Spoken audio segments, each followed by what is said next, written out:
चक्रवर्ती ज्ञानोबाराय, जगद्गुरु तुकोबाराय, आदी करून परमपूजनीय रामचंद्र महाराज बोधले यांच्या शुभ आशीर्वादाने तुम्हाला सर्वांचं श्रद्धास्थान श्री हरिभक्ती ब्रायण आदरणीय प्रकाश महाराज बोधले यांच्या शुभ प्रेरणेने तुम्हा सर्व भाविक भक्त मंडळींच्या सहकार्याने श्री संत ज्ञानेश्वर माऊली ट्रस्ट यांच्या विद्यमानाने आणि तुम्हाला सर्वांचं प्रेरणास्थान माननीय श्री हरिभक्ती ब्रायण आदरणीय वसंतरावजी नागदे साहेब यांच्या संकल्पनेतून घडून आलेला हा भव्यने दिव्य स्वरूपाचा अखंड हरिनाम सप्ताह आणि त्या संबंधाने सर्व भाविक भक्त मंडळींच्या वतीने आमचे परममित्र परमस्नेही श्री हरिभक्ती ब्रायण आदरणीय भारत महाराज कोकाटे यांच्या संपर्कातून मला दिलेले निमंत्रण, त्या निमंत्रणाच्या संबंधाने उपस्थित सर्व महाराज मंडळी, त्याच्यामध्ये विशेषतः श्री हरिभक्ती दोन्ही बाजूचे सर्व गायनाचार्य महाराज, मृदंगाचार्य महाराज, कुणाचं तर नाव घेतलं तर कुणाचं तर राहणार आहे बरं का दत्त महाराज, तरी तुमचं आलंच बघा. उपस्थित सर्व महाराज मंडळी, आई बहिणी, वडीलधारी मंडळी, टाळकरी वादक, मृदंग वादक, गायकवृंद, परमार्थातील जाणते परमार्थिक श्रोते आणि मला ज्यांच्याबद्दल स्वाभिमान आहे त्या माझ्या सर्व वारकरी मंडळीला मनोभावी वंदन करून आपल्या कीर्तन सेवेला प्रारंभ. विठाला विठाला.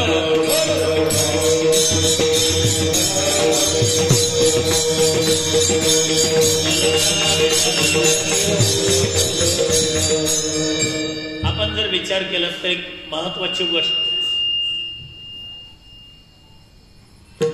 हॅलो याचं करा व्यवस्थित, हॅलो द्या,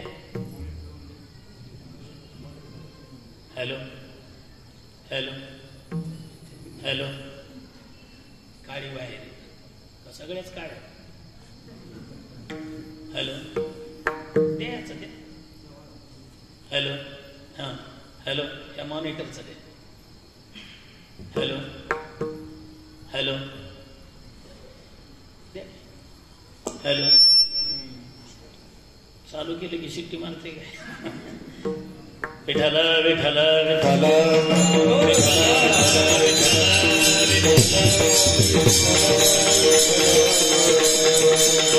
महाशिवरात्रीच्या पर्व काळावर हा कार्यक्रम आहे आणि श्री संत जगद्गुरु तुकोबारायांच्या वैकुंठ गमनाला त्रिशतकोत्तर अमृत महोत्सवी वर्षे, म्हणजे 375 वर्ष पूर्ण झाले जगद्गुरु तुकोबारायांना वैकुंठ गमन करून. या वर्षी 375 होतं. ते एक संयोग आहे आणि श्री भगवान शंकरजींच्या महाशिवरात्रीच्या प्रित्यर्थ हा कार्यक्रम आहे. काय आहे, वैष्णवांनी जे 5 पर्व करायचे त्यातलं हे एक महापर्व आहे. पर्व विशेष भागवत धर्मी, नरशय जयंती, रामनवमी, वामन जयंती, जन्माष्टमी, उत्तमोत्तम शिवरात्र. उत्तमोत्तम शब्द आहे आणि वैष्णवांनी हे 5 पर्व करायचेच आहे. नाही तर एखादं वैष्णव असेल आणि भगवान शंकराची निंदा करत असेल तर महाराज म्हणतात, होनी वैष्णव जो का निंदी सदाशिव. महाराज म्हणतात त्याचं तोंड सुद्धा बघू नका, त्याचे पाहू नये वदन, मूर्खाहुनी मूर्ख पूर्ण. ते मूर्खातला मूर्ख आहे ना कोण, वैष्णव होऊन भगवान शंकराची निंदा करतो. तुलसीदासजी सुद्धा म्हणतात, शिवद्रोही मम भगत कहावा, सो नर सपनेऊ मोहीन पावा. म्हणून हे 5 पर्वाचे उपवास करायचेच आहे. आणि वारकरी संप्रदायाचा जर विचार केला, सर्वांना एका व्यासपीठावर आणणारा संप्रदाय, सर्वांना बरं का, कोणत्याही जातीच्या असो, कोणत्याही धर्माच्या असो, कोणत्याही पंथाच्या असो, सर्वांना एका व्यासपीठावर आणणारा संप्रदाय, जगाच्या पाठीवर एकच संप्रदाय, तो आपला वारकरी संप्रदाय.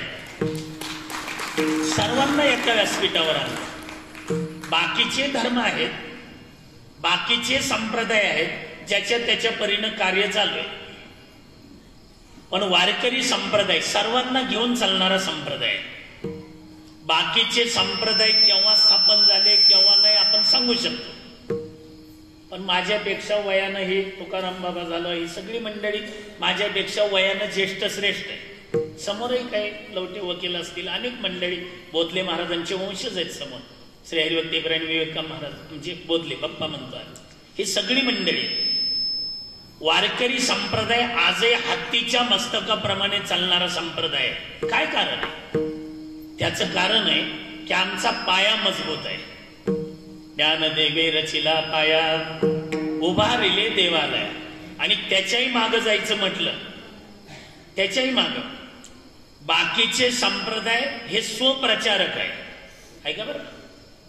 बाकीचे संप्रदाय स्वप्रचारक आहे, आमचा वारकरी संप्रदाय धर्मप्रचारक आहे. बाकीचे संप्रदायातले संत सांगत असतील मलाच देव माना, माझीच पूजा करा, माझीच आरती करा. हे माझ्यापेक्षाही ज्येष्ठ श्रेष्ठ सर्व मंडळी, ह्याच्यातलं कोणत्या महाराजांनी तुम्हाला सांगितलं का मला देव माना म्हणून, माझीच पूजा करा म्हणून, माझीच आरती करा म्हणून? कधीच नाही. आमच्यातले सगळेच महाराज मंडळी सांगतात, महाराजच नाही संतही सांगतात की आम्ही देव नाही, आमचा देव पंढरपूरला आहे. आणि त्या पंढरपूरला जाऊन त्याला शरण जा. शरण जा उदारा पांडुरंग.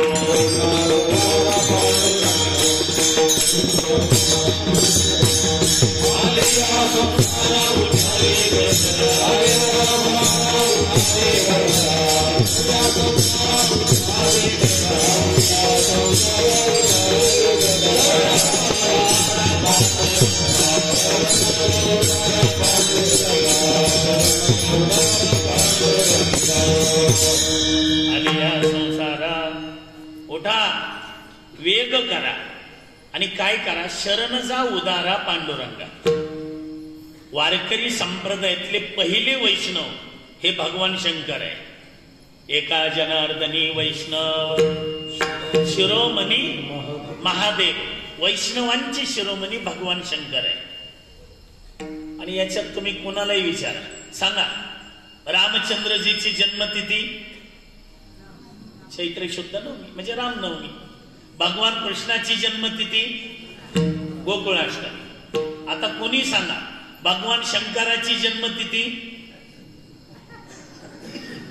जन्मच नाही, काय सांगता? तुलसीदासजी तर म्हणतात मातू पितू हिनहा, म्हणजे मायबापच नाही ह्या बाबा. आपण सांगू शकतो रामचंद्रजीचे मायबाप दशरथ कौशल्य, भगवान कृष्णाचे मायबाप वसुदेव देवकी. आता कोणी सांगा भगवान शंकराचे मायबाप? मायबापच नाही, काय सांगता? सगळ्याचे मायबाप तो भगवान शंकर आहे. आणि उघड झालं कुठं माहिती का? भारत मा लग्नामध्ये. माझ्या नाही, भगवान शंकराचं लग्न आणि लग्नामध्ये उघड झालं की ह्या बाबाला मायबाप नाही. काय झालं?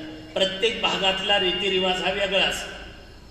अक्षता वाटल्या, पाहुणी मंडळी आली, सगळं झालं होतं.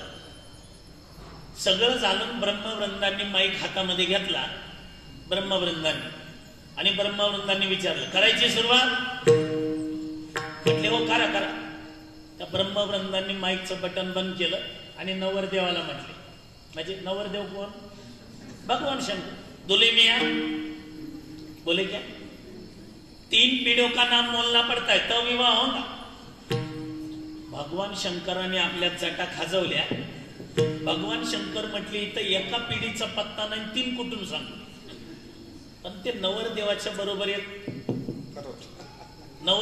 बरोबर एक 2-4 जण असतात ना, 5-7 जण असतात ते लग्नामध्ये, त्यांच्या बरोबरच असतात. त्याला तुमच्या इकडे काय म्हणतात? करवले. आमच्या पंढरपूरला त्याला सोकावणे म्हणतात. या नागपूर भागात त्याला लांडगा म्हणते. काय नावं ठेवले ती देव जाणे. भागाभागातला फरक असतो. करवले, सोकावणा, लांडगा. भगवान शंकरजीचा लांडगा म्हणजे करवला, सोकावण्या नारदजी होते. नारद ते विण्यावाला चिपड्यावाला बाबा.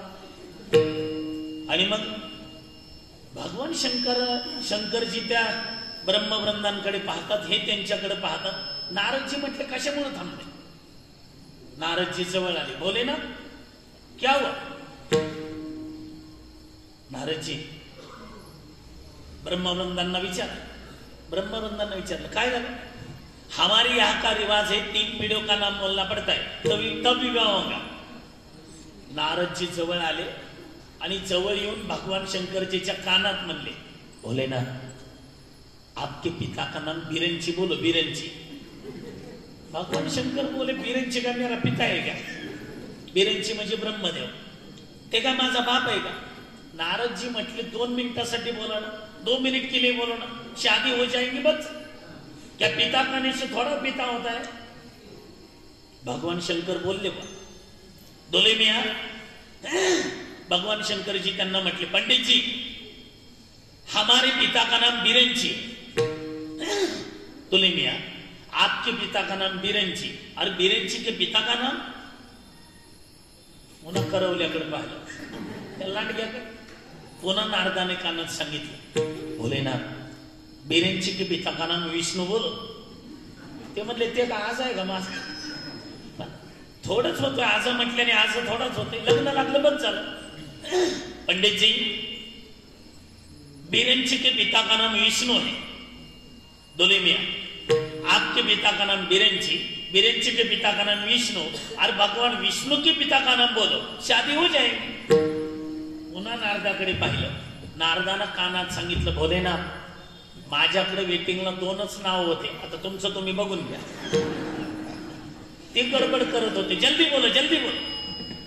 आपके पिता का नाम बिरंची, बिरंची के पिता का नाम विष्णु और भगवान विष्णु के पिता का नाम बोलो, तब शादी हो जाएगी। ते भगवान शंकराला आला ना राग। भगवान शंकरजींनी उचललं त्रिशूळ आणि डमरू, सोडल्या जागा आणि त्रिशूळ असं धरलं पंडितजीवर। देखो पंडित जी हमारे पिता का नाम बिरंची है, बिरंची के पिता का नाम विष्णु है और दोनों का बाप मैं हूं। विवाह करना है तो करो, नहीं तो चले जाता हो यहाँ से। ते ब्रह्मवृंद म्हटले, नवरदेवच नसल्यावर लग्न कुणासोबत लावतात? ठीक आहे ठीक आहे, हे तिथं उघड झालं की मायबापच नाही, मातो पितो ही ना। म्हणून आजही हत्तीच्या मस्तकाप्रमाणे चालणारा संप्रदाय आपला हा वारकरी संप्रदाय। अहो तुम्ही आम्ही तरी आषाढी कार्तिकीला जातो पंढरपूरला, साहेबही येतात वारीला एवढ्या वयामध्ये सुद्धा। आता उस्मानाबाद बँक आम्ही शेजारीच आहे, त्यामुळे शेजार धर्म सांभाळावं लागतंय। पंढरपूरला आमचा मटन बँक अगदी हाकेच्या अंतरावर आहे। आज मॅनेजर साहेबच घेऊन आलेत मला, म्हणजे हे जवळचे ऋणानुबंध आहे। आपण तरी आषाढी कार्तिकीला जातो पंढरपूरला, पण भगवान शंकर दररोज हजर आहे ना, दररोज। ब्रह्मादिक नाचती उभ्या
त्रिशूळ एका हातात डमरू घेऊन भगवान शंकर दररोज हजर आहे। आजही पंढरपुरामध्ये भगवान शंकर वारीला आल्याचे पुरावे जिवंत आहेत। आजही एकदा भगवान शंकर वारीला चालले, पार्वती माता आल्या. कुठं चाललाय तुम्ही? वारी. तुम्हाला जाऊ वाटतं का वारीला? नाही, आम्हाला नाही काही वारी. पार्वती म्हटली तर भगवान शंकर म्हटले तुला जमल का गर्दीत? मला यायचंय वारीला. आणि चल. भगवान शंकर निघाले तर गाडी काढली. गाडी त्यांच्याकडे काही एर्टिगा नव्हती, फॉर्च्युनरही नव्हती. मग नंदीला काढले. नंदीवर भगवान शंकर पार्वती माता बसले आणि तेवढ्यात एक पोरग पळत आलं. लंबोदर पितांबर परिवर वंदना सरळ सोंड वज्र कुंडत्री नाही. कोणतं पोरग आलं ते कळलं तुम्हाला? ते डेअरीवाला बाबा आला ना. पप्पा काय म्हणत होतो कोणाच ठाऊक, मला यायचे वारीला. अरे पण आता गाडीत जागा नाही ना. ते म्हणलं माझी काढतो का? माझी काढतो म्हटल्यावर आता त्यांच्याकडे कोणती इंडिका. ते ओंधराला काढलं. ओंधरावर गणपती बाप्पा बसले, भगवान शंकर आणि पार्वती नंदीवर. आणि प्रस्थान झालं याच ज्ञानेश्वर महाराज मंदिरातून, नागदेव साहेबांच्या मंदिरातून. इथून निघाले तर भगवान शंकर सोलापूरला पोचले. भगवान शंकर माग बघितलं तर गणपतीची गाडीच नाही. तिथून फोन केला सोलापूर मधून. हॅलो, हा बाबा बोला ना. अरे कुठे आहे तू? ते म्हटलं आत्ताशी धाराशिवच्या बायपासला. अरे मग काल झाल्यावर येतो का पंढरपूरला? बरं इथपर्यंत ते ये. मग त्याच गाडीमध्ये घेतलं. सुंदर वर्णन आहे. दश चरण जयाला चौपदी चालत आहे. नयन हे आका राजा पंचमुखास पाही. कटी तटी नवल वाटे आष्ट कर्ण जयाला. पशु जरी म्हणो त्या ते दोन पुच्छ तयाला. 10 पाय 10. नंदीचे 4, गणपतीचे 2, भगवान शंकराचे 2, पार्वतीचे 2. 10 दश चरण जयाला. चालताना मात्र 4च पायाने चालत होते. चौपदी चालत आहे. 11 डोळे. सापाचे 2, नंदीचे 2, पार्वतीचे 2, भगवान शंकराचे 3 आणि गणपतीचे 2. नयन हे आका राजा पंचमुखास पाय. पंढरपूरला निघाले तर आधी वाखरीचं रिंगण. सगळ्या पालख्या तिथे येतात वाखरीच्या रिंगणाच्या सगळ्या. ते रिंगण झालं. भगवान शंकर म्हटले चला आता नाचायचंय आपल्याला. आणि नाचले ना भगवान शंकर. लुप्तली ना दे लागली समाज पंडित ज्ञानी योगी महाराज एकचित साधकारे. नाचले ना सगळे. आणि भगवान शंकर आणि पार्वती निघाले. रेल्वे पूल नाही का, रेल्वे पटरीच्या खालून आपण जातो. पार्वती म्हणली एवढ्या गर्दीत जमल का मला? भगवान शंकर म्हणजे तुला धाराशिवलाच म्हणलं होतं. आता एक काम कर, इथून उजव्या बाजूला जा. पंढरपूरला कधी गेल्यावर पहा पद्मावती म्हणून आहे, ती पार्वती तिथे ठेवली. हे भगवान शंकर वारीला आल्याचा पहिला पुरावा. दुसरा पुरावा, गणपती भगवान शंकर चंद्रभागेत स्नान केलं. महाद्वार घाटावरून वर निघाले. वर आणि वर निघाल्याबरोबर वारकरी रागावले ना. ओ बुवा, माणसाला चालता येणार नाही, गाडी घेऊन कुठे चालला? भगवान शंकर हळूच नंदीला म्हणले, नंदी हे वारकरी शांत तवर बरं. एका तापले कापड खाली दांडा का वर केला, तुझं खरं नाही माझं खरं नाही. मग एक काम कर, आपण महाद्वार घाटावून नामदेव पायरीकडे जाताना उजव्या हाताला हनुमंतरायाचं मंदिर आहे आणि हनुमंताच्या समोर नंदी आहे. हे दुसरा पुरावा. हे काही पंढरपुरातल्या आम्ही लोकांनी ठेवलं नाही, भगवान शंकरांनी ठेवलं. नामदेव पायरीन चोखोबाऱ्यांच्या समाधीचं दर्शन घेऊन आत निघाले. ते पितळी दरवाजा नाही का, आता चांदीचा झालाय. आजच पेपरला बातमी, 30 किलो का काही चांदी वापरून केलाय. तिथून आत निघाले. जाड माणसाला गर्दीत जास्त जमत नाही, घामाघूम झाले. बीपी वाढला. पप्पा काय, मला नाही जमायचं इकडे, तुला नाही जमायचं? भगवान शंकरांनी घामाघूम झालेलं बघितलं, उचललं गणपतीला, डाव्या बाजूला ठेवला. अजूनही अजून तिथून आत भगवान शंकर निघाले. 16 खांबी दगडी मंडपात आले. हातातलं डमरू वाजवलं. वासुदेव हरी म्हणून गर्जना केली. भगवान शंकरांनी पांडुरंगाकडे पाहिलं. पांडुरंगाने भगवान शंकराकडे. हरी आणि हाराचं नेत्र मिलन झालं. एवढा आनंद झाला दोघांनाही. भगवान शंकर धावले पांडुरंगाकडे. विटेवरून पांडुरंगानं उडी मारली आणि धावले भगवान शंकराकडे. दोघांनी एकमेकाला कडकडून मिठी मारली. आनंदाचे अश्रू व्हायला लागले. उचललं भगवान शंकराला आणि आपल्या डोक्यावर घेतलं. तेने मस्तके वंदिला. आजही पांडुरंगाच्या डोक्यावर भगवान शंकराची पिंड आहे. पांडुरंगाला याच्यातून हे सांगायचंय, विनाकारण वाद घालू नका. हे भगवान शंकर मला एवढे प्रिय आहे, मी त्यांना डोक्यावर घेऊन नाचतो. डोक्यावर घेऊन हे विनाकारण. आणि एक लक्षात ठेवा, व्यवस्थेला भेद मानायला लागलो म्हणून भांडणं सुरू झाली. व्यवस्थेला भेद मानायला लागलो आपण. वर्गामध्ये विद्यार्थी खाली बसलेले होते. आता बेंच बाकडे सुरू झाली तो भाग सोडा. पूर्वी विद्यार्थी खालीच बसायचे आणि शिक्षक खुर्चीवर बसले होते. एक गरम डोक्याचा पालक आला. गरम डोक्याचा. आणि नुसता नाही आला, घेऊन आला. घेऊन आला. विद्यार्थी खाली बसलेले बघितले ते मास्तर खुर्चीवर. ओ मास्तर, का एक तर सगळ्याला खुर्च्या द्या, नाही तर सगळे खाली बसा. हे भेद कशाला करता? अरे बाबा, हे भेद नाही, ही व्यवस्था आहे. चंद्रभागेला आपण स्नानाला गेलो. स्नान झाल्यावर काही मंडळी वर निघतात, काही वरून खाली येतात. आंघोळीला चालणारे घाटावरून खाली उतरतात आणि आंघोळ झालेले वर निघतात. आणि वळकीच्यांची भेट झाली. जय हरी. झालं स्नान? झालं. कुठं कुठं म्हणतो आपण? चंद्रभागे. का म्हणतो उद्धव घाटावर? का दत्त घाटावर? म्हणून घाटाहून काठ्या काढू नका. स्नान चंद्रभागेत झालं याच्याकडे लक्ष द्या. तसं देवावरून भांडणं करू नका. भक्ती कोणत्याही भगवंताची करा, ते एकाच भगवंताला प्राप्त होते, एवढं लक्षात राहू द्या. विठ्ठल विठ्ठल.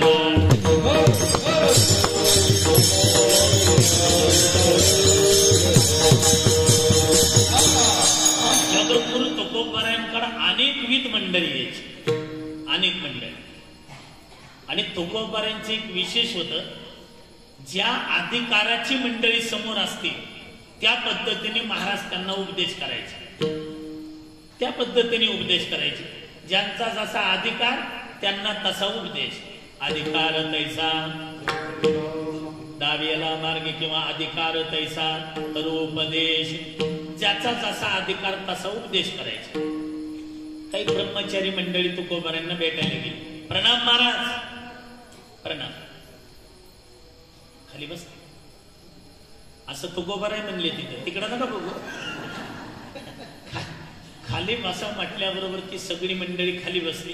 कोणीकडे येणं गेलं? तुमच्याकडे झालं. काय का नाही, सगळ्या जगाला उपदेश करता तुम्ही. असं करा, तसं करा, असं वागू नका, तसं वागू नका, असं वागा, तसं वागा. आम्हाला काही उपदेश करा. तुकोबाराय म्हणले, तुम्ही ब्रह्मचारी नाही का? तुम्ही एक काम करा. ब्रह्मचारी तर तुम्ही अभ्यास करा, पाठांतर करा. ज्ञानेश्वरी गाथा याचं पाठ आता येतात. ब्रह्मचारी धर्म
रचणारी धर्म घोकावी अक्षरे. अक्षर घोका, पाठांतर करा. हे दत्ता महाराजांनी आम्ही संगच होतो आळंदीला, बरोबर पांडुरंग बाबा फुलेंच्या वैष्णव सदनला. त्यांनी गाथा पाठ केला ना, आम्ही रामायणाकडे गेलो. मग त्यावेळेला गुरुवारी वैद्य बाबा होते आम्हाला शिकवायला. रोजचा नियम होता 5 अभंग आणि 2 ओव्या. रिपीट कमी करा विकोत्याच. 5 अभंग आणि 2 ओव्या पाठ करायचा. आणि बाबा काय असं वळीनं नव्हते विचारत, अधून मधून कुणाला म्हणायचे तो उठ रे. आणि त्याला ते जर उठला, त्याला जर अभंग पाठ नसली, ओवी पाठ नसली की ते पोरग खाली मान घालून उभं राहायचं. मग बाबा त्याला नव्हते बोलवत जवळ, बरं का पाटील महाराज. बाबाच तिथं जायचं आणि तिथं जाईपर्यंत एवढा कार्यक्रम करायचा. भाई माग सारायचे, जवळ गेले की पकवाजाचा हात होता. पुन्हा ते पकवाजाचा हात किती मऊ असतो हे कीर्तन झाल्यावर या दोघांच्या हातात घेऊन बघा, त्या तुकाराम बाबाचा घेऊन बघा, किती निबर असतो ते हात. आणि तसल्या हाताने एक काना मागं ठेवून द्यायचे. पोरग फक्त सू करायचंच राहत होत. तुम्ही म्हणाल तुम्हाला कसं काम आहे, मी बी खाल्ली होती म्हणून. आणि बाबा रागवायचे, मोंड्या नुसती मधुकरी मागून धर्मशाळेत काय झोपा करतो का? नुसती मधुकरी मागितली, अभ्यास न करता पचवली, झोपा काढून जर पचवली, तर ज्यांच्या घरी मधुकरी मागितली असेल त्यांच्या घरी पुढच्या जन्मात बैल होऊन फेडावं लागेल म्हणायचे. बैल होऊन. ब्रह्मचार्यात ना अभ्यास करा, घोकावी अक्षरे म्हणून ती संस्था आहे आपल्या इथं. ब्रह्मचार्यात अभ्यास करा, घोकावी अक्षरे. ब्रह्मचारी गेले, संन्यासी आले. आम्ही संन्यासी महाराज. तुम्ही एक काम करा, संन्यास तो त्याग संकल्पाचा. संन्यासित जीवनामध्ये त्याग करा. पुन्हा आले, आम्ही वानप्रस्थाश्रमी महाराज. वानप्रस्थाश्रमी म्हणजे 50 वयाच्या पुढचे, बरं का. कोण तिथंच ते बघा.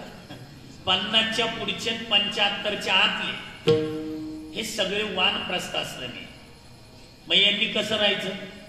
घरात आसून नसल्यासारखं राहायचं. नाही तर हेच असं का केलं, तेच तसं का केलं, अजिबात डोकं घालायचं नाही. पण सध्या दुर्दैव आहे भारत महाराज, सध्या सगळ्यात जास्त लक्ष ह्याच लोकांचं. 50च्या पुढचे 75च्या आत हीच बाजी का केली, तेच असं का केलं. काय करायचं आता, गप खायचं आता. आणि तुमच्या आमच्याकडून हा धर्म बुडल याच्यात काही नव्हतं. मग पंडू राजाकडून बुडाला का नाही? पंडू राजाला तर शापच होता. पंडू राजा ती इंदम ऋषींनी दिला होता. हरणाच्या रूपात हरणी सोबत प्रणय क्रीडा करत होते इंदम ऋषी. आणि हे शिकारीसाठी आलेले. लांबून हरण बघितलं, काय करतंय ते नाही पाहिजे. काढला भातातून बाण, सोडला त्या दिवशी. सुई सुई सुई करत बाण गेला, तो हरणाला लागला. हरण नव्हतंच नव्हते. बाण लागल्याबरोबर स्वस्वरूपामध्ये पडले.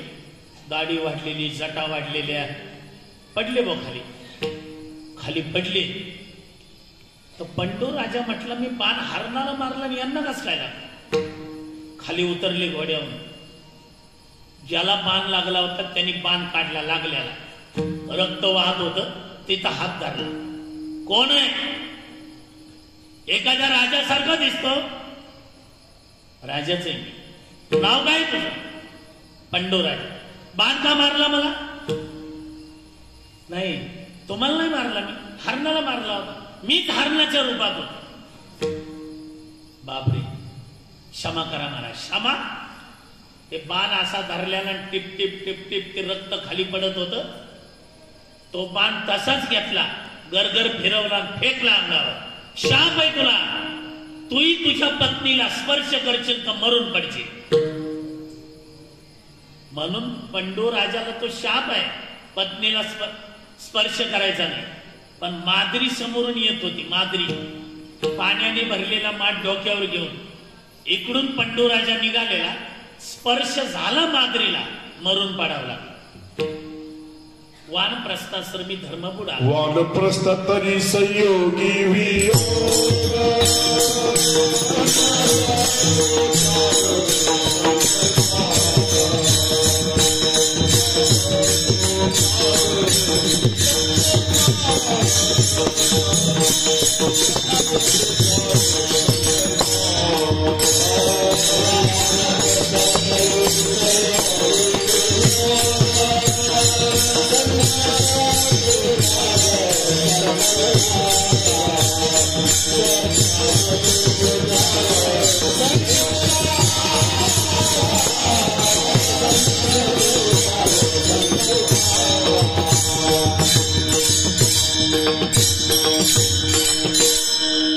वानप्रस्थ तरी संयोगी वियोग, लगे प्रमाण तयार आहे. वानप्रस्थ तरी संयोगी वियोग. ऐकताय ना? ब्रह्मचारी गेले, संन्यासी गेले, वानप्रस्थाश्रमी गेले, आता तुम्ही आम्ही राहिले म्हणजे ग्रस्ताश्रमी. तुकोबाराय म्हटले तुम्ही कोण रे? आम्ही ग्रस्ताश्रमी महाराज. ग्रस्ताश्रमी आहे का? मग एक काम करा. काय? तुम्हाला लेकर बाळ बायका पोरं घर दार गाडी माडी हे सगळं चालवावं लागेल का नाही? म्हणले हो चालवावं लागेल. हे सगळं जर चालवायचं असेल तर काय लागतंय? माडी बांधायची असेल तर काय लागतं? पैसा लागतो. गाडी घ्यायची असेल तर पैसा लागतो. आणि पैसा केव्हा भेटतो? निवडणूक आल्या. पैसा केव्हा भेटतो? काम केल्यावर. वा, पैसा काम केल्यानंतर भेटतो. तुकोबाराय म्हटले मग तुम्ही एक काम करा, तुमच्या वाट्याला आलेलं काम करा, पण ते काम करताना आमचं एक काम करा.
कामामध्ये काम, तुमच्या कामात आमचं एक काम का. काही वारकरी जर पंढरपूरला चालले तर गावातले लोक त्यांना म्हणतात पंढरपूरला चालले वाटतं. चाललो मग चंद्रभागेत स्नान करा, करणार आहे. पांडुरंगाचं दर्शन घ्या, म्हटलं घेणार आहे. हे तुमचे सगळे काम करा, हे 100 रुपये धरा आणि मला एक तुळशीची माळ घेऊन या तेवढी. म्हणजे तुमचे काम करा, पण ते काम करताना आमचं एक काम करा. तसं आपल्या समोर जो उद्योग आला असेल, जो धंदा आला असेल, जे काम करा आला असेल, ते काम बंद नाही करायचं, ते काम करायचं. पण ते काम करताना काही म्हणा, राम राम. म्हणून ग्रस्त आश्रमी लोकांनी अजिबात नाराज व्हायचं नाही. खरंच नाही व्हायचं. काय नाराज व्हायचं? असू दे ना ब्रह्मचारी, असू द्या संन्यासी. अहो हे ब्रह्मचारी, संन्यासी, वानप्रस्थाश्रमी हे जरी असले तरी तीनही आश्रम आपल्या ग्रस्त आश्रमावर अवलंबून आहे. मी म्हणतो संन्यासी जरी असला, दुपारचे 12 वाजल्यावर आपल्याच दारात यावं लागतं का नाही? जरी झाला संन्यासी तरी माध्यानाशी तोंडवासी. माध्यानाला तोंड ते आपल्या दारात येतं ना. काकी काय हाय का शिडी पाकी, आपल्याच दारात येत ते. एकदा नारदांना अभिमान झाला होता, नारदांना, की पट्ट्यासारखा नामधारक कोणी नाही. ते गळ्यात विनान, हातात चिपड्यानं आले बाबा भगवान विष्णूंकडे. नारायण या पुढे आले. पुढं नारायणची बसा. कोणीकडे येणं केलं? देवा. पण किती वर्षांनी आले तुम्ही? म्हणले मी कुठेही असो, कुठेही असो, तुमचं नामस्मरण बंद आहे का? आणि पट्ट्यासारखा नामधारक आहे का कोणी? पट्ट्यासारखा परमार्थात इथंच बिघडतंय. अहंकार आलं की संपलं. देव म्हटले नारदा तूच राहिला होता याची बाधा व्हायचा, म्हणजे अहमची बाधा व्हायचा. तुलाही झाली का अहमची बाधा? मनात म्हणले. पण यानं गप्प बसावं का नाही? नाही. पण माझ्यासारखा नामधारक आहे का कोणी? माझ्यासारखा नामधारक आहे का कोणी म्हटल्यावर देव म्हणले तुझ्यासारखा तर आहेच, पण तुझ्यापेक्षा मोठा आहे. नारद म्हणले माझ्याकडे बघितलं का तू? मी कोण आहे ते? म्हणले माहिती आहे ना, महर्षी नारद. आणि माझ्यापेक्षा मोठा नामदार? हो, तुझ्यापेक्षा मोठा नामदार आहे. जा बरं, कुठे ते तरी सांगता का नाही? म्हणले जा धाराशिवला, नामदेव साहेबांच्या माऊली मंदिराजवळ. तुझ्यापेक्षा मोठा नामधारक आहे. तेवढं नाव देता का घेऊन? देवाने नाव लिहून दिलं आणि आले व इथं धाराशिवला. नारद महर्षी धाराशिवला आले. आपला अखंड हरिनाम सप्ताह सुरू होता. काही वारकरी तुळशीला पाणी घालत होते. रामकृष्ण हरी, रामकृष्ण हरी, रामकृष्ण हरी म्हणून.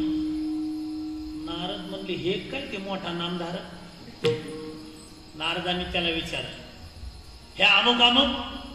म्हणले मीच आहे, मला थोडं बोलायचं आहे. ते म्हणला रामकृष्ण हरी, रामकृष्ण हरी, म्हणजे आत या. नारद म्हणले हे आत या सुद्धा म्हणत नाही, रामकृष्ण हरीच म्हणतंय, खुणवतंय. म्हणजे किती नामधारक आहे. आत आल्याबरोबर रामकृष्ण हरी, रामकृष्ण हरी असा. हे आतमध्ये गेले. त्या हातात काय तांब्या आरती काय असेल ते देवासमोर ठेवलं आणि आले बा तिथं बैठकीत. रामकृष्ण हरी कोणीकडे? म्हणजे तुमच्याकडे. काय काम? नाही, हे रामकृष्ण हरी, रामकृष्ण हरी तुम्ही किती वेळा म्हणता? ते म्हणले मोजत नाही मी. आंघोळीचा पहिला तांब्या अंगावर पडला की रामकृष्ण हरी सुरू होतो. आणि बंद कधी करतात? ते म्हटलं आंघोळ करेपर्यंत, कपडे घालेपर्यंत, गंध लावेपर्यंत, देवपूजा होईपर्यंत. आता आरती झाली, आता झालं, तुळशीला पाणी घाल. आता काय नाही, बँकेत जायचं, आपापलं काम करायचं, आपापला उद्योगधंदा करायचा. बरं, पुन्हा रामकृष्ण हरी कधी म्हणतात? उद्या पहिल्या तांब्या पहिल्यावर. म्हटले अंदाजे किती तास म्हणता? हे म्हणले 1-1.25 तास व तास. 1-1.25 तास? नारद म्हणले मी 1-1.25 तास गप नाही बसत. आणि हे माझ्यापेक्षा मोठं नामदार आले देवा. ओ देवा, ते 1 तास रामकृष्ण हरी म्हणताय, माझ्यापेक्षा मोठं म्हणता त्याला? देव म्हटले नारदा तुझ्यापेक्षा मोठा आहे. कसं काय? 1 तास मी गप नाही ना बसत. इकडे नारदाला जवळ बोलव आणि एकाला सांगितलं एक वाटी घेऊन या.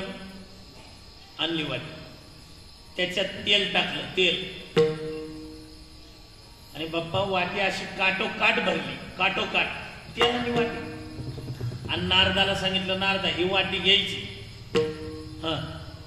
आणि तेवढं धाराशिवला जाऊन जिथं सप्ताह चालू आहे त्या गल्लीला बाहेरून प्रदक्षिणा करायची, म्हणजे गावाला प्रदक्षिणा करायची फडक्यामध्ये. ते म्हणले ते गाव काय लहान आहे का धाराशिव? म्हणले करायची. आणि काय पुढं? प्रदक्षिणा करताना एक नियम आहे, तेलाचा थेंब खाली सांडला नाही पाहिजे. आणि सांडला तर ते धाराशिवचा नामधारक मोठा, नाही सांडला तर तू मोठा. घ्या इथे. तुम्हाला काय माहिती आता रस्ते लय भारी झालेत म्हणून ते घेतली ब तेलाची वाटी आणि आपल्या धाराशिव गावाला नारदची बाहेरून प्रदक्षिणा करायला लागली. बाहेरून ती वाटीकडे पाहायची, गाडी येते का पाहायचं, तेलाकडे पाहायचं, खड्ड्याकडे पाहायचं. करता करता करता गावाला प्रदक्षिणा करायला त्यांना कमीत कमी 7 ते 8 तास लागले प्रदक्षिणा करायला. बाहेरून प्रदक्षिणा झाली, वाटी खाली ठेवली, श्वास टाकला नारदानी, वाटीला इकडून तिकडून बघितलं, एक थेंब सांडलेला नाही. आणि आले बो देवाकडे. हो देवा, हाय का नाही सगळ्यात मोठा नामधारक? देव म्हणजे नारदा निकाल लागायच्या आधीच गुलाल उधळायची गाय का? अहो अजून 1-2 सर्कल राहिले, एवढी गाय कशाला करत? नाही तुम्हीच म्हणले होते तेलाचा थेंब नाही सांडला तर तू मोठा, सांडला तर ते धाराशिवचा मोठा. एक थेंब नाही सांडू दिला मी. देव म्हटले नारदा इकडे आता लक्ष देऊन ऐका बरं. एक थेंब नाही सांगलं, एक थेंब नाही सांगलं. हाय का नाही मोठा नामधारक? देव म्हटले नारदा त्या गावाला बाहेरून प्रदक्षिणा करताना एक थेंब तुम्ही सांडू दिला नाही, पण किती तास लागले तुम्हाला प्रदक्षिणा करायला? 7 ते 8 तास लागले. आता बघा बरं. देव म्हटले नारदा 7 ते 8 तासामध्ये तुम्ही माझं नाव किती वेळा घेतलं? नारदानं तर शेंडीच खाजवली. नारदजी म्हटले देवा ते गाडीकडे पाहायचं, वाटीकडे पाहायचं, तेलाकडे पाहायचं, खड्ड्याकडे पाहायचं. 8 तासात तुमचं मी एकदाही नाव नाही घेतलं. देव म्हटले नारदा वाटीभर प्रपंचाचं ओझ दिलं तुझ्याजवळ, वाटीभरच, म्हणजे वाटीभर तेलाचं ओझ दिलं तर 7 ते 8 तासामध्ये तू माझं एकदाही नाव नाही घेतलं. अरे पाठीभर प्रपंचाचं ओझ त्या धाराशिवच्या वारकऱ्याच्या डोक्यावर आहे, पण मला एकही दिवस विसरत नाही. तुझ्यापेक्षा मोठा नामधारक तो आहे, तुझ्यापेक्षा मोठा नामधारक. म्हणून कोणत्याच संतांनी सांगितलं नाही प्रपंच करू नका, तुमचे लेकर बाळ तिकडं विहिरीत ढकलून द्या, या भांडारा भामचंद्रावर करा तपश्चर्या. उलट सांगितलं सुखे करावाच, सुखाने करा, पण ते करत असताना भगवंताला विसरू नका.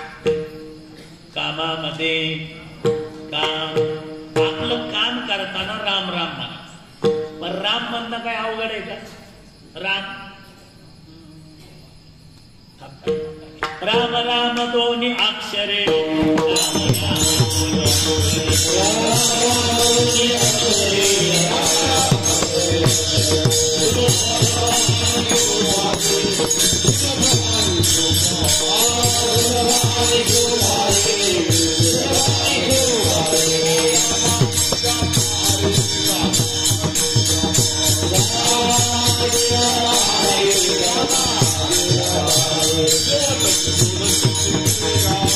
Thank you.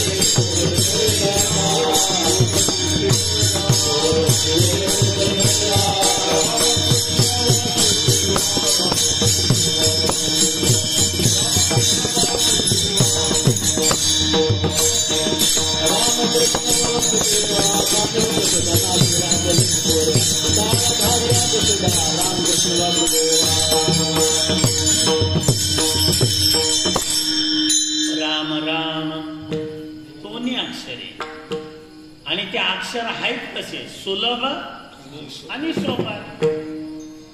तुम्ही राम म्हणताना का बर राम राम कामामध्ये काम काही म्हणा राम राम राम राम दोनदाच का.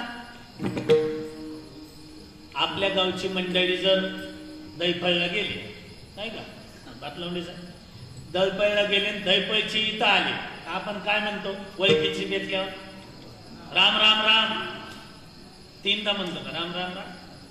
अजून एकदा का असं म्हणतो राम राम एकदाच नाही राम तीनदाही नाही मग कितीच आहे राम राम दोनदा दोनदाच का. त्याचं कारण आहे. आणि राम राम म्हणताना हात कुठं जातात आपले हृदयाजवळ जातात. राम राम हृदयाजवळच का जातात रामच हृदयात आहे. तैसा हृदयामध्ये मी राम हृदयात आहे. मग माझ्यातही राम आहे आणि तुझ्यातही राम आहे. तर भांडण करायचं काय काम आहे. म्हणून राम राम. आणखी नाही राम म्हणताना राम म्हणताना तोंड उघडत आणि म म्हणताना बंद. बघा तुम्ही घरी जाऊन करा प्रॅक्टिस. तोंड उघडत ठेवून म म्हणता येत नाही. बघा जमतंय म ते वटाला वट लागतोच. तोंड उघडत ठेवून म म्हणता येत नाही आणि तोंड झाकून रा म्हणता येत नाही. मग रा म्हटल्यावर तोंड का उघडतं काय होतं. शास्त्रकारांनी सांगितलंय रकार उच्चार मात्रेनं बहिर्निर्याती पातका. रा म्हटलं की सगळी पातकं बाहेर जातात. काय काय म्हणतील रिवर्स येतील ना. रिवर्स कशी येतील मनी गेट बंद होते. तोंड उघडत ठेवून म म्हणून दाखवा आणि तोंड झाकून रा म्हणून दाखवा. आजचं नारळच तुम्हाला नारळ म्हणलंय म्हणता येतच नाही हो. बर राम राम काही म्हणा राम राम म्हणा राम राम म्हणा ठीक आहे. आम्ही राम राम म्हणू ना. राम हे काही सामान्य नाही अक्षर. अतिपरिचयात आवाज्ञा झाली आपल्याला ते भाग सोडून द्या. त्याचं महत्व कळत नाही अतिपरिचयात. राम हे काही सामान्य अक्षर. अहो भगवान शंकरजी हळहळ विष निघालं समुद्र मंथन करताना कोणी पेलं ते भगवान शंकराने. ती दाहकता होत होती कंठाला. कंठ निळा नाही का झाला. दाहकता होत होती तर कोणीतरी म्हणलं पाणी वाता पाणी वाता. भगवान शंकराच्या डोक्यावर गंगाच विराजमान केली पण तरी दाहकता कमी झाली नाही. कोणीतरी म्हणलं कमी नाही झाली. सर्प घ्या सर्प. सर्प थंड असतो गुंडाळा दिला. सर्प गुंडाळला तरी दाहकता कमी झाली. कोणीतरी म्हटलं चंद्र शीतल आहे तो डोक्यावर द्या. चंद्रही दिला तरी दाहकता कमी झाली. काय करता आता. भगवान शंकर म्हणले काहीच करू नका आता मी करतो काय करायचं. शिव हळहळे तापला राम नामे शीतळ झाला. एवढं राम नाम भारी सामान्य आहे का राम. आपण बाकीचे किती मंत्र म्हणा किती श्लोक म्हणा त्या सगळ्या श्लोकाचं सार काय असेल ते राम नाम आहे. राम मने करिता धंदा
म्हणता मने करिता धंदा राम म्हणत असताना धंदा जर केला पुढं सुख समाधी त्या सदा सुख समाधी त्या सदा त्याला सदा सुख भेटत समाधीचं सुख भेटत काम करताना राम म्हणा कामामध्ये काम काही म्हणा राम राम राम राम म्हणा आपलं जे मूळ रामायण आहे मूळ वाल्मिकी रामायण त्याचे 100 कोटी श्लोक सांगितले मूळ रामायणाचे आता तेवढे उपलब्ध नाही तुकोबारांनी सुद्धा 4 कोटी अभंग केले पण आपल्याला किती 4092 हातात आले 100 कोटी श्लोकाचं रामायण आणि भांडणं लागली तिघाची कोण तिघ देव दानव आणि मानव देवता लोक म्हटले राम आमचा होता या रामायणाचे हक्कदार आम्ही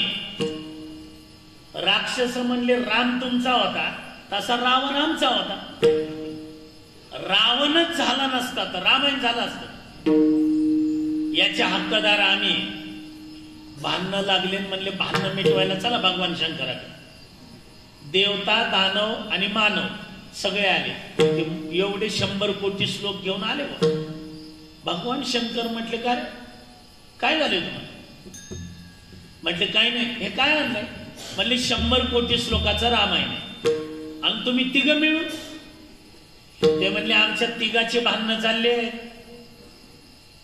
म्हणले कशामुळे ह्याचे हक्कदार कोण आहे सांगा तुम्ही कोण आहे हक्कदार ते म्हणले आधी तुम्ही बोला ना काय म्हणणं आहे ते आधी ऐकून घेतात न्यायाधीश सुद्धा देवता लोक म्हटले राम आपला होता का नाही बोले ना मग याचे हक्कदार कोण आहे म्हणजे थोडं थांबा यांचं ऐकू द्या तुमचं काय म्हणणं आहे दानव म्हटले राम तुमचा होता मान्य पण रावण आमचा होता ना याचे हक्कदार आम्ही मानवांना विचारलं तुमचं काय म्हणणं आहे ते म्हणले रामही नव्हता आणि रावणही नव्हता तेव्हा आमच्यापैकी एकानं लिहिले रामायण केले रामायण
होळीयाची कीर्ती वाढली गहन केले रामायण रामाआधी रामाच्या आधी रामायण कोणी लिहिलं म्हणले तुमच्यापैकी एकानं पण भगवान शंकर म्हटले भांडणं करून काय होणार आहे का तुम्ही तिघ आहे ना मग तिघ भांडणं कशाला करता म्हटले मग जरा महाराष्ट्र शासनाकडे बघा ना का ते तिघच आहे का नाही मग कसं व्यवस्थित चाललंय मग तसं तुम्ही करा म्हणजे काय करायचं ते तुम्ही सांगा म्हणले एक काम करा काय हे किती आहे श्लोक किती आहे झोपले काय तुम्ही श्लोक 100 कोटी श्लोक आहे भगवान शंकर म्हणले मी ह्याच्या वाटण्या करतो त्यातले 33 कोटी श्लोक घेतले देवतांना दिले 33 कोटी दानवांना 33 कोटी मानवांना किती राहिले सगळी बँकच माझ्या समोर इथं काय गणित विचार 1 कोटी राहिले पुन्हा त्यातले 33 लाख देवतांना दिले 33 लाख दानवांना दिले 33 लाख मानवांना दिले किती राहिले 1 लाख त्यातले 33,000 देवतांना 33,000 दानवांना 33,000 मानवांना आता किती राहिले 1,000 त्यातले 300 देवतांना, 300 श्लोक दानवांना, 300 श्लोक मानवांना. आता किती राहिले? 100. काय श्लोक म्हणा, नाही तर पैसे म्हणतात. 100 श्लोक राहिले. त्यातले 33 श्लोक देवतांना दिले, 33 श्लोक दानवांना दिले, 33 श्लोक मानवांना दिले. आता किती राहिले? एक. काय? एक श्लोक राहिला. एक श्लोक राहिला तो होता अनुष्टुप छंदातला. अनुष्टुप छंदात वर 16 अक्षर, खाली 16 अक्षर. धर्मक्षेत्रे, कुरुक्षेत्रे, समवेता, जियोत्सव हा 4 चौक 16 आणि खालचे 16 32. भगवान शंकरांनी काय केलं? त्यातले 10 अक्षर घेतले देवतांना, 10 अक्षर दानवांना, 10 अक्षर मानवांना. किती राहिले? 2 अक्षर राहिले. अक्षर 2 अक्षर राहिले. आता भगवान शंकर म्हटले वाटणे 3 करायच्या आणि अक्षर 2 आहेत. हे कसे वाटायचे? त्यातले एक पिऊन आलं तर राक्षस, ते म्हटलं ए बुवा लय डोकं नको लावू, ते तुलाच राहू दे आता 2. 7 वाजल्यापासून घासा कोरडा झालाय, 8:30 वाजून चालली तुझं एवढ्या वाटण्या करून, ते राहू दे तुम्हाला, राहू दे. भगवान शंकरांनी ती 2 अक्षर उचलले. ते 2 अक्षर दुसरे कोणते नव्हते, ते 2 अक्षर होते राम. म्हणून जगद्गुरु तुकोबाराय म्हणतात 100 कोटी श्लोकाचं सार राम नाम असल्यामुळे काही म्हणा राम राम. नाहीतरी म्हणतो मी, नाहीतरी शेवटला रामच राहतो ना. शेवटला काय? रामच राहतो. पहा तुम्ही, आता इथं एवढा समाज आहे, एवढा समाज आहे, ह्याच्यातलं कोणाचं काहीही नाव असू द्या, काही त्याच्यात शेवटला रामच राहतो. मी सांगत नाही बाप्पा, तुलसीदासजींनी सांगितलं, एक सूत्र सांगितलंय, ते सूत्र प्रत्येकाने आपल्या नावाला लावा, शेवट रामच राहिला पाहिजे. सूत्र सांगतो ऐका. ते म्हणतात नाम को चतुर्गुणी उसमें पंचतत्व मिले, द्विगुना करने का काम, 8 भाग लो नीचे बच्चे सो राम. कळलं ना? तुम्ही म्हणाल काय बडबड केली, तुम्हालाच कळलं. अजून एकदा सांग. नाम को चतुर्गुणे, आपलं जे नाव असेल त्याला 4 गुणायचं. बरं एक उदाहरण करूनच दाखवतो तुम्हाला. उदाहरण एक नाव सांगा बघू. नाव सांगा नी. रमेश का गणेश म्हणजे? रमेशच. किती अक्षर आहे? गणित तुम्हाला करायचंय. राम कसा राहतो ते मी सांगतो. रमेश किती अक्षर आहे? हा. नाम को चतुर्गुणी, 3 ला 4 गुना, 3 चौक 12. उसमें पंचतत्व मिले, पृथ्वी, आग, तेज, वायू, आकाश. हे पंचतत्व त्याच्यात मिसळायचे. 3 चौक 12, 12 आणि 5 17. त्याचं डबल करायचं, द्विगुणा करणे का काम. 17 दुनी 34. 34 ला 8 ने भागायचं, 800 भागलो, 8 चौक 32. 34 मधून 32 गेले, किती राहिले? 2 राहिली. ते 2 अक्षर म्हणजे आपला राम आहे. शेवट रामच राम. अजून सांगतो, हे 3 अक्षरी झालं. आता ह्याच्यापेक्षा मोठ्या अक्षराचं सांगा, नाही तर कमी अक्षराचं नाव सांगा बघू. मोठं सांगा. किती मोठं? फक्त पाडे तुम्हाला म्हणायचे ना. किती मोठं सांगा? शिव शंकर. किती अक्षर झाले? हा चला गणित करा. नाम को चतुर्गुणे, 5 20. उसमें पंचतत्व मिले, 25. द्विगुना करने का काम, 50. 800 भाग लो, 8 × 48. 50 मधून 48 गेले, किती राहिले? 2 राहतात. ते आपला राम आहे. किती मोठं ज्ञान, किती छोटं ज्ञान, शेवटी रामच राहतो. याच्या पुढे सांगतो ऐका. हजारो वकील जाऊ द्या, हजारो वकील म्हणजे तुम्ही नाही बरं का लवकर, हजारो वकील जाऊ द्या, शेकडो वारी न्यायाधीश जाऊ द्या, हे कोर्टन ते कोर्टन, हायकोर्टन, सुप्रीम कोर्ट येऊ द्या, पण एवढ्या वर्षानंतर का होईना त्यांनाही सांगावं लागलं शेवट रामच आहे आणि रामाचंच मंदिर होणार. सांगावं लागलंच ना त्या, शेवटी का होईना सांगावं लागलं ना. मग कुणाचं मंदिर झालं ते? शेवटी रामच आहे. आधी तर किती बोंबलत होते,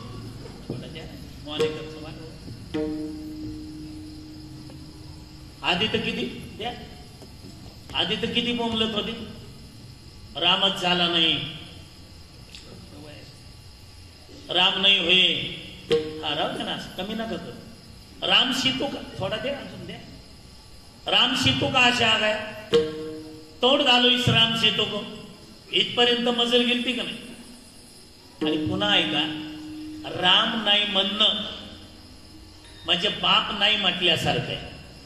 बाप एक पोरग शिकायला ठेवलं मुंबईला, पुण्याला, चांगलं पदवीधर झालं. ते पदवीधर झालं, 8-10 वर्षांनी घरी आलं आणि घरी आल्यावर बापालाच म्हणायला लागलं, तू माझा बाप कशावर.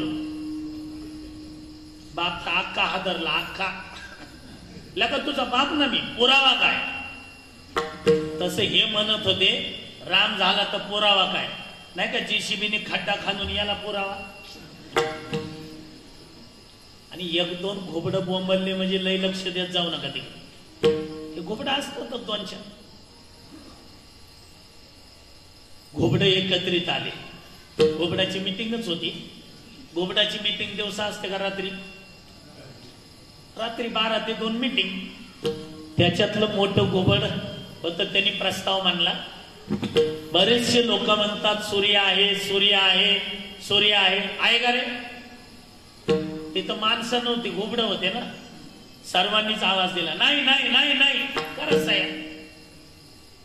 लेटर पॅडवर सह्या केल्या आणि रात्री 1:30 वाजता घोबडाच्या मीटिंग मध्ये जाहीर झालं की जगाच्या पाठीवर सूर्य नाही. मी तुम्हाला असं विचारतो, किती घोबडांनी सूर्य नाही म्हटल्यावर सूर्य नाही? 100? 1000? अहो, सगळ्या जगातली घोबडं एकत्रित येऊ द्या आणि त्यांनी म्हणू द्या सूर्य नाही. सूर्यावर काही परिणाम? सूर्य होता, सूर्य आहे, सूर्य राहणार आहे. तसे घोबडाच्या अवलादीचे किती राम नाही म्हटले तर आमच्या रामावर काही परिणाम होत नाही. आमचा राम होता, राम आहे आणि राम राहणार आहे. त्याच्यावर परिणाम होत. म्हणून महाराज म्हणतात, काही म्हणा राम राम, राम राम म्हणा. तुकोबार आहे, तुमचे आता 15च मिनिट शिल्लक आहे, जरा लवकर सांगत जा ना थोडं. काय काम करा राम म्हणा म्हणता. आम्ही जर काम करता करता जर राम म्हटलो तर आम्हाला फायदा काय आहे?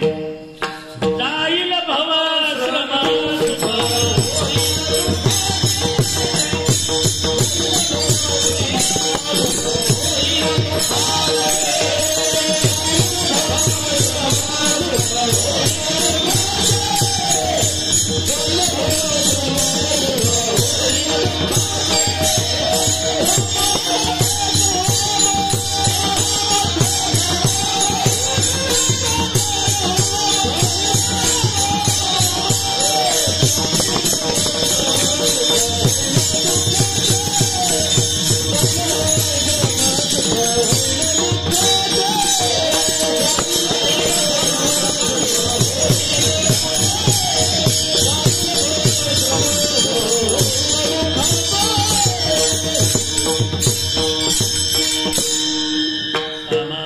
काम काही म्हणा राम राम.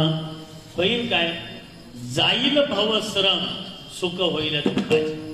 आपण शहरात राहणारी मंडळी जरी शहरात राहत असू तरी खेड्याचा अनुभव व्हायचा. शेतात काही काम असेल, दारे धरायचे असतील, कुठं काय करायचं असेल, एरवीच्या वेळेला काम करा आणि किती श्रम होतो ते पहा. आणि एक दिवस असं ठरवा, दारे धरायला गेलोय, दारे धरता धरता पायाला काम आहे, हाताला काम आहे, डोळ्याला काम आहे, तोंडाला काय काम आहे? मग तोंडाने झिंग झिंग झिंग झिंग म्हणण्यापेक्षा काही म्हणा राम राम.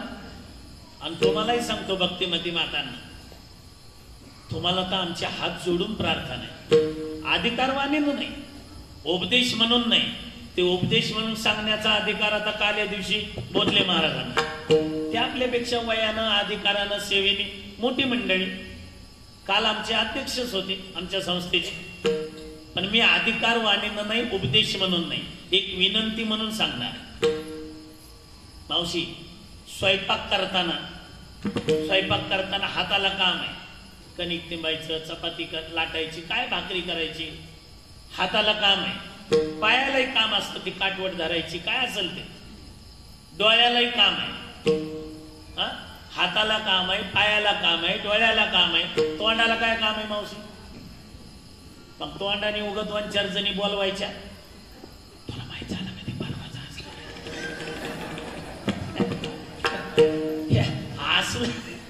असलं काहीतरी म्हणण्यापेक्षा काही म्हणा. राम राम राम राम म्हणायला काय बिघडलं? सध्या आटोक्याच्या बाहेर चाललंय वातावरण. बरं, सध्या आचरणाच्या बाबतीमध्ये सध्या आपण कल्पनाही करू शकत नाही एवढ्या पुढच्या थराला गेले वातावरण. सावधान. हे सप्ताह पुन्हा पुन्हा का करायचं? 128 वर्ष झालं. 28वा सप्ताह. आळंदीला झाला, इथले झाले, पंढरपूरला पांडुरंगाच्या दरबारात झाला. एवढे उत्सव झाले, एवढे उत्सव. हे करायचे कशासाठी? वाढावया सुख भक्तिभाव धर्म आणि कुळाचारी नाम विठोबाचे. नाही तर साहेबांना काही काम नाही का कर्मचाऱ्यांना काम नाही? अहो, त्यांना परमार्थ करायचा असलं तर ते कुठं आळंदी पंढरीला जाऊन डिक्सळला जाऊन करतात. आणि आपल्यामुळे एवढ्या लोकांना घडावा हा उद्देश त्याच्या पाठीमागचा त्यांचा आहे. एवढ्या मंडळींना घडावा. एवढी मंडळी 2 तास आपले महत्वाचे कामधंदे सोडून इथं भगवंताशी एकरूप होतात का नाही? कीर्तन ऐकताना आठवलं का घरचं काही तुम्हाला? अहो, समाधीचे सुख सांडा ओवाळूनी ऐसाया कीर्तनी ब्रह्मरस. ह्या कीर्तनात तो ब्रह्मरस आहे. हे 8 अंग साधायचे आणि 1 अंग साधायला योग काय सोपं समजले का? पण ते सुख आमच्या वारकऱ्यांना कीर्तनात आहे, आपल्याला कीर्तनात आहे. या कीर्तनाच्या माध्यमातून मी तुम्हाला हात जोडून विनंती करतो. अधिकार वाणीनं नाही, उपदेश म्हणून नाही, विनंती म्हणून. काय विनंती कर? विनंती एवढीच आहे की सध्या खाणं बिघडलंय, पिणं बिघडलंय, म्हणून वागणं बिघडलंय. काय म्हणतील? खाणं काय बिघडलं? आम्ही बहुतांशी वारकरीच आहे. वारकरी जरी असले तरी सध्या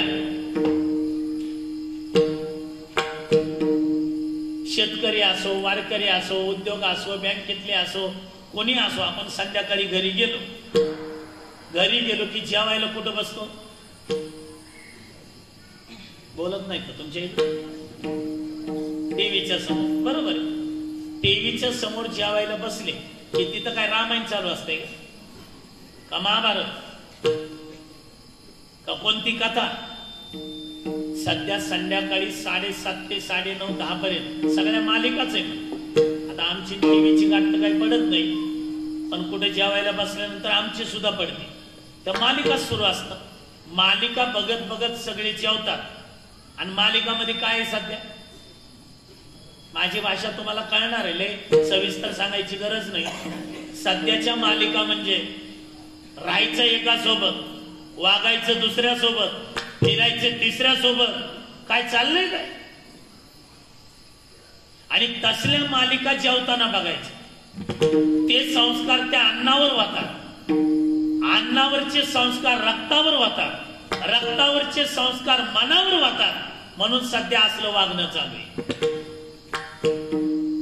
पूर्वी एकत्र कुटुंब बसायचं, काय गप्पा चालायच्या, नामस्मरण चालायचं, मानाचे श्लोक म्हणले जायचे. आता कोण म्हणतंय सांगा ना. त्याचा परिणाम असा झालाय, सध्या सासऱ्याला सून कळलं नाही, भावाला बहीण कळून आणि बापाला लेक कळून. एवढ्या पुढच्या थराला गेले सध्या वातावरण. काय घटना एक झाली की एक ऐकायला भेटते. काय घडलं त्या बदलापूरला? हातात तरी लेकरू बसतंय, हातात तरी. तसल्यावर अत्याचार अनाचार असतो. काय घडलं कोपरगे? काय घडलं परवा स्वारगेट? अजूनही वेळ गेली नाही, अजूनही नाही. आजचं कीर्तन ऐकल्यावर तरी जाग व्हा. संपत्ती जरूर मिळवा. आज तुम्ही एवढे ऐकायला आलाय कीर्तन, हे 10-5 लेकर जर सोडले, 10-5 म्हणतोय मी, तर कोण तरुण कीर्तन ऐकायला? आणि कोणाला तुम्ही आणलंय तवा चल कीर्तन ऐकायला काय म्हणून? माझी परमार्थात 4थी पिढी, 4थी. पंजोबा, आजोबा, वडील, मी. लहान असताना आमची आजी आम्हाला दिव्याजवळ घेऊन बसायची. शुभम करोती, पसायदान, हरी. माझ्याकडे रामायणातला रोज एक अध्याय होता. 2 नंबर भावाकडे नाट समाधीचा एक अभंग, 3 नंबर भावाकडे हरिपाठ. गुरुवर्य ढोक महाराजांचं मार्गदर्शन नंतर लाभलं मला, पण रामायण काय हे मला बालपणात माझ्या आजीनं कळवून दिलं. आज इथं एवढ्या माता मावल्या, माझा मी तुमच्या मुलासारखा आहे, कोणाच्या भावासारखा आहे. माझा तुम्हाला जाहीर प्रश्न आहे, ह्याच्यातल्या किती माता मावल्या दिवा लावताना आपल्या नातवाला, नातीला, मुलाला, मुलीला दिव्याजवळ घेऊन बसतात, शुभम करोती, पसायदान, ज्ञानोबाराच्या गोष्टी सांगतात? बघू, हात वर करा. 1, 2, 5, 5, 5 झालं. आणि बाकीच्या काय मालिकाच बघताय? देवाचा दिवा सुद्धा मधल्या ऍडव्हर्टाइज मध्ये लागायलाय सध्या. मधल्या ऍडव्हर्टाइज. ह्यांना जर देवाचा दिवा लावायला वेळ नाही, वरच्या दिव्याकडे कवा बघा. काय संस्कार आहेत बघा. नाही माझ्या पाठीमाग पोरं उभे टाळ घेऊन. किती वेळा तो 4थी 5वीतले पोरं टाळ घेऊन उभे. संपत्ती जरूर मिळवा, जरूर मिळवा, पण संपत्ती मिळवत असताना संपत्तीकडे लक्ष द्यायला कधी विसरू नका. आणि आपण जर विसरलो, येणारा कालखंड आपल्या दृष्टीनं धोक्याचा आहे. राहतील मंदिर, राहतील का मंदिराला? राहील काय माता भगिनींच्या कपाळाला? पण मी लहानपणापासून संस्कार असल्यामुळं आमच्या मामाचं लग्न झालं होतं. त्यावेळेला ते पंढरपूरला आलते. त्यावेळेला मग थिएटर मध्ये मी गेलतो. मला लहान होतो मी, मला नेलतं त्यांनी. तेव्हा माहेरची साडी पिक्चर आलता. 92 का 93ची गोष्ट आहे. 92-93. तेव्हा जे मी पिक्चर पाहिला, पुन्हा कधी पिक्चर पाहिला नाही. पण आता माझी तुम्हाला विनंती आहे, तुम्हा सर्वांना, इतर वेळेला नका पिक्चर पाहू, पण सध्याच्या कालखंडामध्ये देव, देश आणि धर्म याच्यासाठी थोडं रक्त थंड पडलंय ना, ते तापवायचं असेल तर एकदा सगळ्यांनी मिळून छावा पिक्चर बघा. एकदा बघा. रक्त तापलंच पाहिजे दादा. आपल्या देव, आपण ज्या धर्मात जन्माला आलोय ते तोकोबारायचं म्हणले, धर्म तो न कळेल काय झाकेले डोळे? काय डोळे झाकून झोपलत का काय? सध्या आम्हाला धर्म कळत नाही. गळ्यात माळ घाल. पूर्वी आमचे आदरणीय बोधले महाराज सांगत असतात, प्रकाश महाराज, की पूर्वी कीर्तन परंपरेचे झाले की अर्धा तास म्हणले आम्हाला त्या गावात बसावं लागायचं. 1 तास लाईनच लागायची. आमच्या नातवाला माळ घाला, आमच्या नातीला माळ घाला, आमच्या मुलीला माळ घाला, आमच्या सोनाला माळ घाला. आता कीर्तन झाल्यावर किती माळा घालते तो लोक? एक सुद्धा नाही. कोणी धर्म सांभाळायचा? म्हणून आजचं कीर्तन ऐकल्यावर तरी अंगाला मुंग्या येऊ द्या जरा. आणि पोरं लहान आहेत तोपर्यंत माळ घाला. मगाशी ते नातूच ना आपलं हे हार घालायला आलता राजेशबाई यांची चिरंजीव. मगाशी आम्ही तिथं बसलो की एवढंच आहे ते आल्याबरोबर आमचं दर्शन घेत. काय संस्कार आहे? संस्कार महत्वाचे. संपत्ती जरूर मिळवा पण संततीवर संस्कार लावायला विसरू नका. हे श्री संत ज्ञानोबांचं मंदिर आहे. आमचे वैकुंठवासी विठ्ठल बाबा घुले 4थ्या वर्षाचा पाठ संपला. ज्ञानेश्वरी शिकवायला होते. बुवा म्हटले का रे मला मोठी दक्षिणा कोण देणार आहे? आम्ही म्हणलं बुवा तर कधी दक्षिणा मागत नाही तर आज दक्षिणा मागायला लागली. म्हणलं कोणती पाहिजे? म्हणले सगळ्यात जास्त ज्ञानेश्वरीचे पारायण कोण करणार? आमच्या पाठाला कोणी 11, कोणी 21, कोणी 51 करतो म्हटले. आमच्या पाठाला हिंगोलीकडचा एक विद्यार्थी म्हणजे माणूसच होता तो. त्यावेळेला त्याचं वय 36 होतं. त्यावेळेला ते म्हटलं बुवा माझी 108 पारायण करण्याची इच्छा आहे. बुवा म्हटले शाबास सगळ्यात मोठी दक्षिणा दिली. पण म्हणलं की बुवा म्हणले पण काय? मी गावाकडे जाऊन करणार आहे. शेतीवाडी उद्योगधंदा करत करत पारायण करणार आहे. समजा माझे 55-60 पारायण झाले आणि माझं आयुष्य संपलं तर, मरण जवळ आलं तर? बुवांनी दिलेलं उत्तर आहे ऐका आमच्या गुरुजींचं वाक्य. बुवा म्हटले तू 108 पारायणाचा माऊलींच्या समाधीला अभिषेक घालून संकल्प केला. तू जर गावाकडे गेला आणि 55-60 पारायण झाले तुझं आयुष्य संपलं, यमदूत न्यायला आले तर तुझे राहिलेले सगळे पारायण पूर्ण होईपर्यंत तुला आयुष्य वाढवून देण्याची ताकद आमच्या ज्ञानेश्वरी ग्रंथात आहे. पुढं बुवा काय म्हणले माहिती का? ते म्हणले ज्ञानेश्वरीच माड्याकून लिहिली. या शके 1272 तरी टीका केली ज्ञानेश्वरी. सच्चिदानंद बाबा आदरे लेखको झाला. गेलेलेच होते ते पण त्यांना उठवलं आणि त्यांच्याकडून ज्ञानेश्वरी लिहिली. अजून ऐका हे तुमच्यासाठी चालू आहे. आतापर्यंत तरुणांसाठी झालं. आजच्या कीर्तनात संकल्प करा ज्ञानेश्वर महाराजाच्या मंदिरात की मी सुद्धा 11 पारायण ज्ञानेश्वरीचे करेन. काय काय म्हणतील कळत नाही हो महाराज. नाही कळू द्या, नाही कळू द्या. वाचा ज्ञानेश्वरी आपली माय आहे. एकदा तर आईच्या कुशीत जा, एक दिवस तरी तिला पाना सुटल का नाही? तुम्ही जशी तुमच्या मायेच्या कुशीत गेल्यानंतर तिला पाना फुटतो तशी ज्ञानेश्वरी आपली माय आहे. रोज तिच्या कुशीत जा म्हणजे वाचा. एक ना एक दिवस तुम्हाला ब्रह्मानंदाचं पान ज्ञानेश्वरी केल्याशिवाय राहणार. बुवा म्हटले ज्ञानेश्वरी वाचताना बोट ठेवून वाचा. ऐका बरं. मी म्हटलं बोट ठेवायची काय गरज आहे? ते म्हणले महाराज नामदेव बुवा तेवढाच आपल्याला स्पर्श होतो त्या अक्षराचा. ते अक्षरही नव्हती देखा. ते अक्षर आहेत का सामान्य? बोट फिरवलं की त्याचा स्पर्श आपल्याला होईल. त्यांचा भाव पहा आमच्या गुरुजींचा. ते म्हणले एकदा आपलं बोट ज्ञानेश्वरी गात्याच्या हातात द्या, आपला उद्धार होईपर्यंत ज्ञानोबा आहे तुकोबा आहे आपलं बोट सोडणार नाही. पण सध्या दुर्दैवाने आम्ही आमचं बोट ज्ञानेश्वरी गात्याच्या हातात न देता सध्या कशाच्या हातात दिले? मोबाईलच्या हातात दिले. आणि कसा उद्धार होईल? म्हणून जाईल भवश्रम सुख होईल दुःखाचे. माझी वेळ संपली.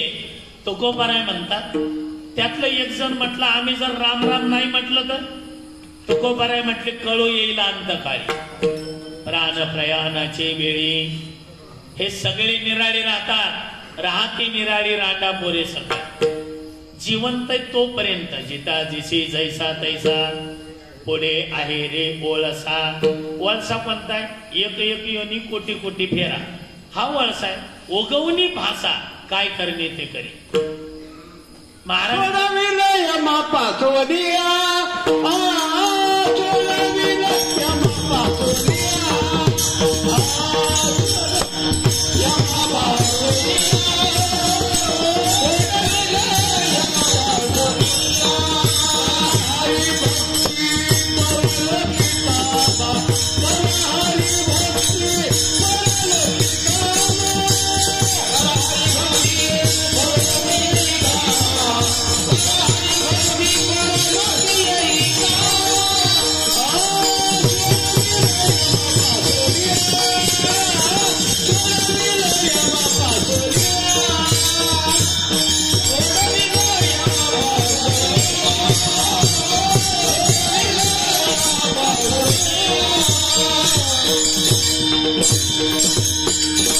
यमापासून वाचायचं असेल तर करा हरिभक्ती. हरिभक्ती करा, ती कुठं कामाला येणारे? परलोकी येईल काम. सोडविल यमापासून या, केले होते याची धर्मे, अवघे विठोबाच्या नामे. ते विठोबाच्या नावाने तुका म्हणे वर्मे, जाणून या तर ते विठोबा.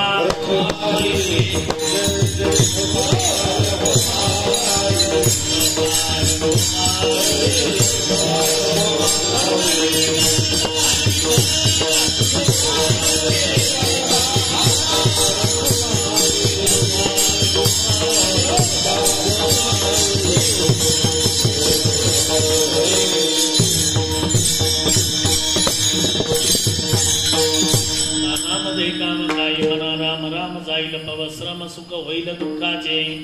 आनंद वाटला. गेल्या 4-5 वर्षापूर्वी एकदा सेवेचा योग आलता, त्याच्यानंतर या वेळेला. पण पहिल्यापेक्षा आज समाज ह्या टोकापासून त्या टोकापर्यंत आहे. कारण हे परमार्थातलं सुख आहे. सुख घडोघडी वाढू लागेल.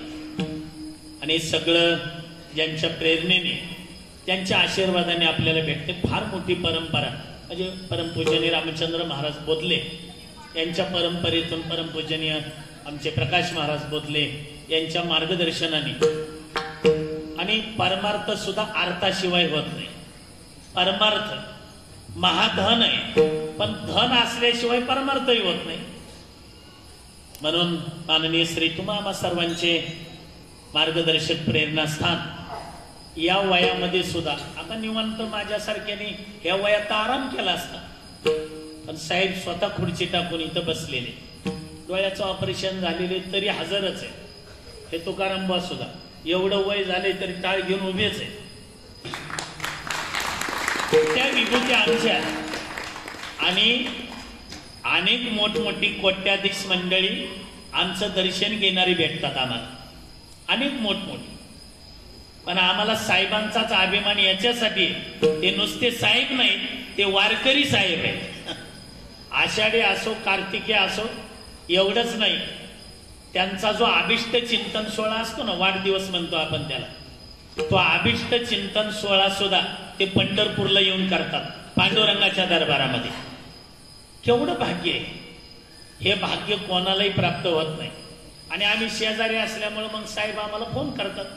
अभिष्ट चिंतनाचा सोहळा सगळे आम्ही पंढरपुरातली मंडळी, हांडे महाराज असो, आम्ही असो, सगळी मंडळी त्यांच्या अभिष्ट चिंतनाला हजर असतात. सहस्त्र चंद्र दर्शन सोहळा त्यांचा परवा पाठीमागा महिना का 2 महिन्यापूर्वीच झाला. मलाही त्याची पत्रिका होती. आणि काय आहे, अगोदर रामायण मी घेतलेला असल्यामुळं मला त्या सोहळ्याला इकडे येता आलं नाही. रामायण होतं हिंगोलीकडे, रिसोडन हिंगोलीच्या मध्ये. म्हणून सहस्त्र चंद्र दर्शन सोहळ्याला मला येता आलं नाही. पण मी जिथं होतो तिथं मात्र ज्ञानराज माऊलीने एवढीच प्रार्थना केली की आम्हा धाराशिवकरांना, हे बँकेतल्या सर्व कुटुंबिक मंडळींना साहेबांचा सहस्त्र चंद्र दर्शन सोहळा करण्याचं भाग्य आम्हाला